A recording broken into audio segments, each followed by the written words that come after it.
I'm here with Brightview Exteriors conducting an attempt to repair or pliability test here on Mr. Gilberto Barrera's roof. Here next to this pipe, as you can see, I'm lifting it up. This is a wind damaged shingle right here. I would have loved that there would have been one in a better section, but this is the only section that doesn't have snow on the roof. So this repair will involve me making a cut in the shingle to fit around the pipe boot. So the first thing I'm going to do is I'm going to start by loosening all the shingles around the area of repair.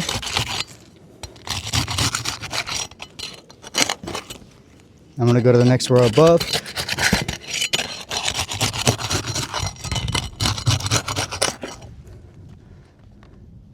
Trying to work with a little bit of speed here,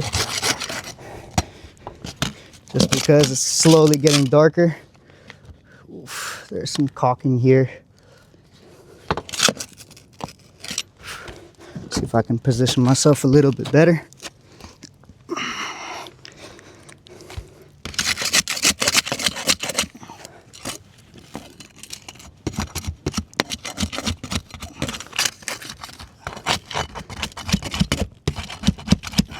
Okay, here, can you bring the camera a little bit closer? So here around this pipe boot, usually we don't have that many problems, but since this, let me have it focus, since this is a 3-tab shingle and there is sealant up underneath of it, it will cause some problems here for me.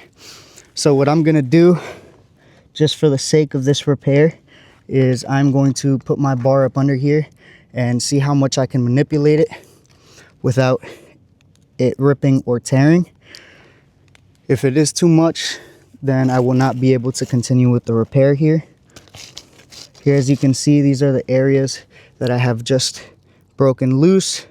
There is no nails in this section except for 1, 2, 3, 4, 5, 6, and that's it. It's only 6 nails total throughout the 7 tabs. It's going to be 1, 2, 3, 4, 5, 6 tabs actually that will have to be manipulated during the repair. Here, you could take the camera back.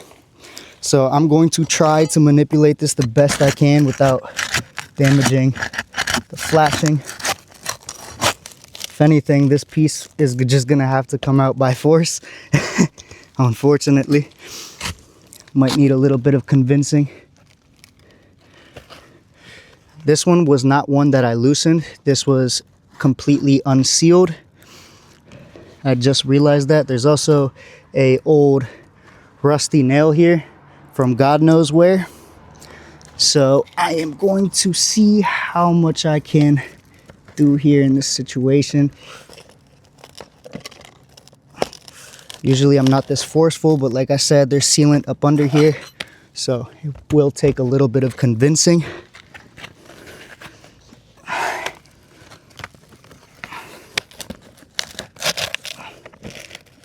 Might as well do the pipe boot while I'm here. Okay, I have broken the seal. The shingle has ripped, but I'm not too concerned about it since it is the one that I will be replacing. See the bar.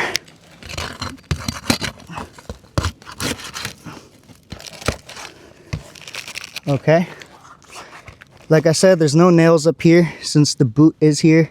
This is completely empty here, completely empty here. Now we're gonna go to the next area with nails. Trying to be really careful here with the solar panel, and also really careful because I'm right next to the edge.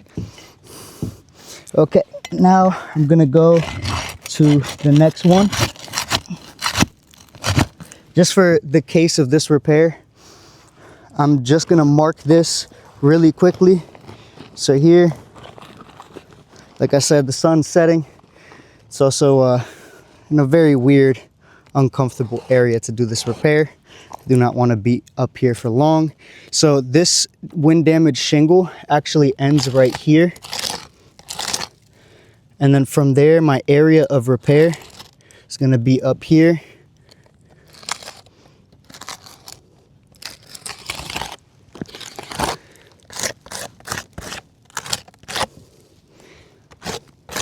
Whoosh. Let me see, 1, 2, 3. It's actually a little bit lower, my apologies. It's been a long day. So here I'm going to start by removing these nails.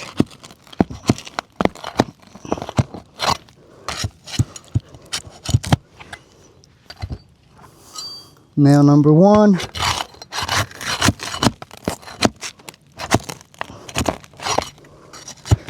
This is nail number 2. I'm gonna have to switch angles. Sorry to turn my back to you guys. This is gonna be nail number 3 over here. Nail number 3 has popped through the shingle, as you can see here. I'll show you guys here in a second. Like I said, let me move as fast as I can with this repair. I don't know if you guys can hear, but there's a crazy significant amount of granule loss coming out of the shingle. Excuse me, I've been talking all day. I'm losing my voice. So I have 2 more nails up here.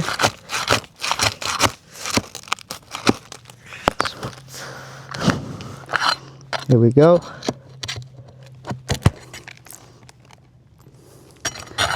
My last one.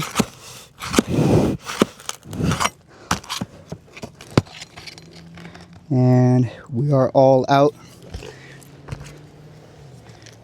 Let me position myself safely here.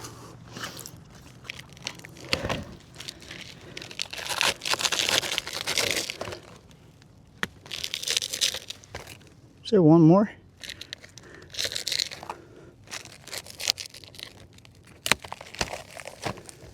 Let me have a look up under here. I'm lifting both shingles above with my hand. I am so confused right now. Oh, somebody put a extra nail up top. That extra nail up top was right here. There we go. That is my wind damage shingle. As you can see, because of the sealant around the pipe boot, it has ripped a little bit. The shingle I'll be replacing it with today is a Certainty XT25 in weathered wood. The color that I was asked to use was a gray color. It wasn't this weathered wood color. This is actually that shingle. It's just different batch from probably a different plant, so it looks a little bit different. It's also newer.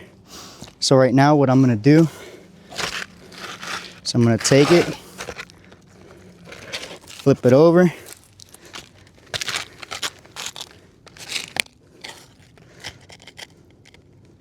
I'm gonna mark right here with my knife, score it a little bit just so I can see exactly where to cut.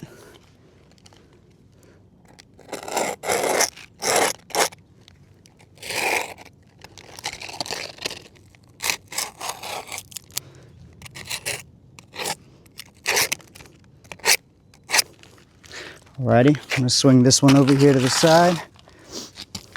I'm gonna start with my cut. Make sure I don't grab onto that ridge cap.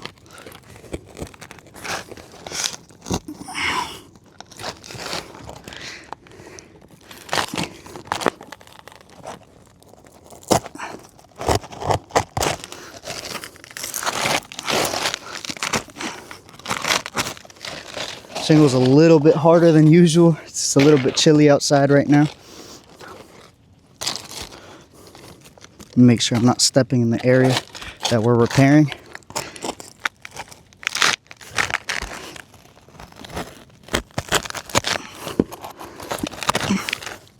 Alrighty, my cut has been made now. Might have to adjust it a little bit.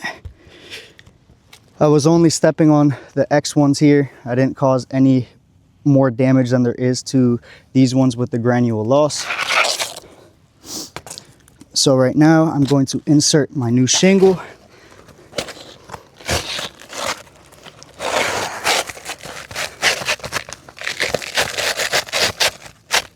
Make sure it fits properly, and it does, literally perfectly.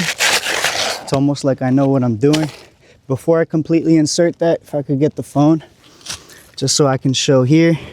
Here we have that nail pop. You can see it has the plastic from the original shingle. Here on this bottom one, if we look, there's some matte transferring here. Also, this glue strip is really worn out to the touch, not like my new one. If you want to take the phone back,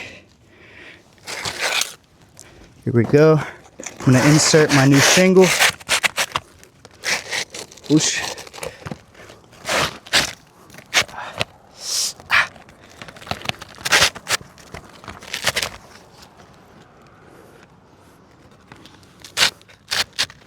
There we go. My new shingle has been installed.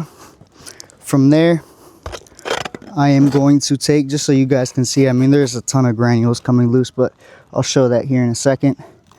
I'm going to take my nails. 1, 2, 3, 4. There was literally only 4 nails in the shingle, so I'm going to only install 4. I'm just trying to repair it to the original standard, but it was that. So I'm going to install my first one. Install my first one right here.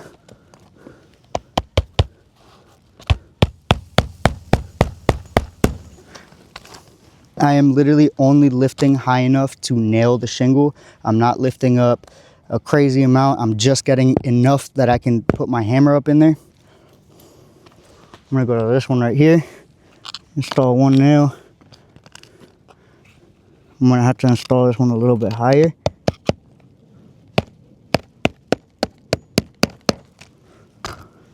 Install a second one right here just for safe measure. That one seemed to go into a truss on the roof. It's a little bit harder to get in there. Let me look for a clean nail in my pouch.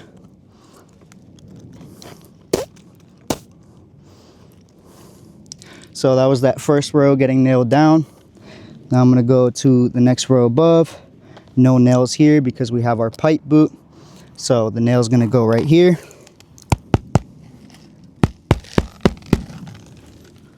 Oh, I lost the nail. Then this one over here had 2. Nail number 1. Get the second one up in there. Nail number 2. So now all my nails have been put back. What I'm going to do is we're going to assess the situation that has happened during this repair. There is a lot of granule loss. If you don't mind giving me the phone. Here we go. This is my new shingle. So you can see it's not an exact match, but this is the best match that there is readily available in this 3-tab shingle. As you can already see, there is a ton of granule loss through 1, 2, 3, 4, and 5. This number 6 is okay, since it wasn't manipulated as much to be able to nail it. This one has to be manipulated a little bit just so we could shove the new piece around the pipe boot. Here we go. So what I'm going to do now is we're going to create a test square. Fortunately, I have to make it a little bit lower. There is not a lot of room on this roof. So what I'll do is I am going to take my green chalk here again. If you don't mind grabbing that phone. I think it's backwards. Yep. So I'm going to grab a test square and go right up underneath of your boot, right here and right here. And as you can see, there is a little bit of granule loss up on this test square, but we're just going to go and brush it up. There are slight bits of granules coming off on the shingle, not a whole bunch. Now if I go over here to my area of repair, I'm going to go ahead and start brushing it.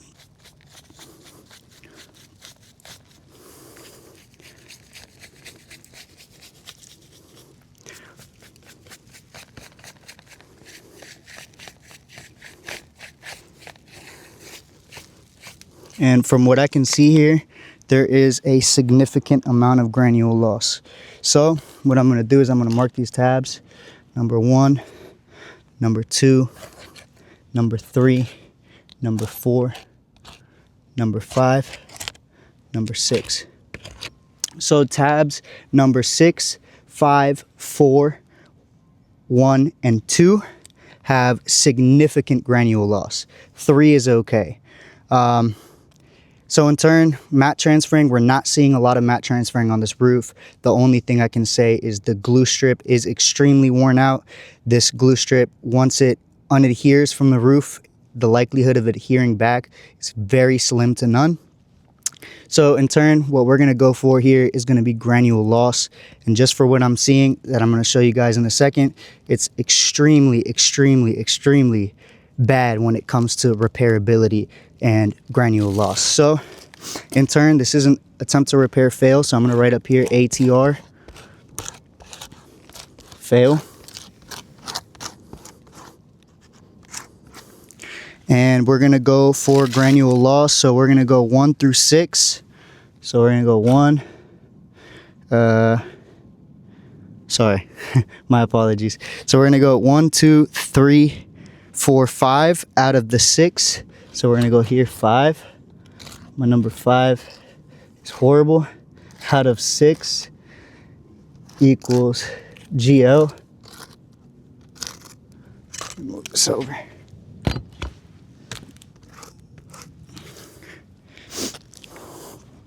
I'm going to show you guys here, bring you guys a little bit closer. Move this over to the side.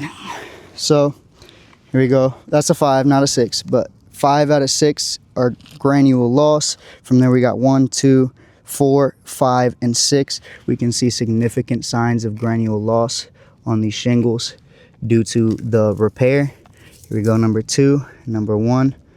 So like I said, in turn, this is an attempt to repair fail. We can look over here in our test square. It does not look the same as our area that was just repaired.